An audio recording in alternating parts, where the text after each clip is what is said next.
Les conséquences économiques de la grève des scénaristes et des acteurs à Hollywood se font sentir en Ontario. L'impact est particulièrement important à Toronto où les tournages se font beaucoup plus rares cet été.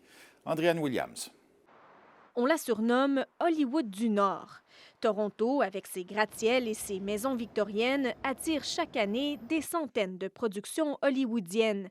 Mais cette année, elles se font beaucoup plus rares, ce qui fait très mal aux artisans de l'industrie.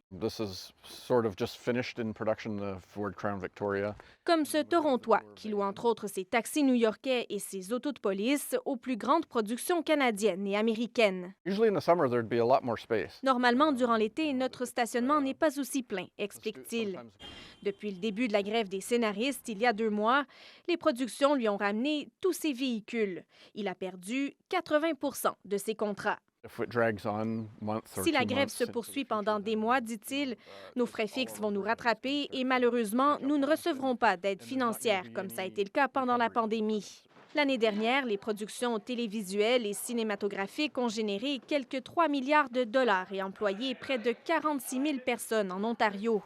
À elles seules, les productions étrangères ont généré près de 2 milliards de dollars en retombées économiques. Mais cet été, c'est le désert, dit cette réalisatrice torontoise. Depuis le début de l'année, elle aussi a perdu presque tous ses contrats.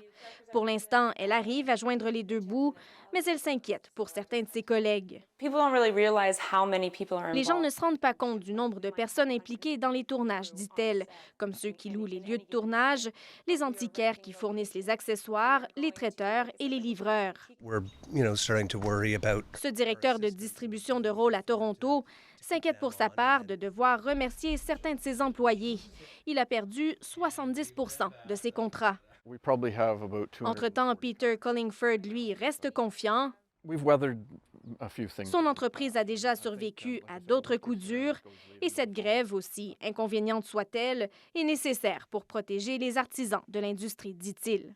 Le public pourrait bientôt lui aussi ressentir les conséquences de cette grève. Toronto doit accueillir en septembre le Festival international du film de Toronto, mais sans célébrité américaine, le festival pourrait avoir un tout autre visage. Ici Andréane Williams, Radio-Canada, Toronto.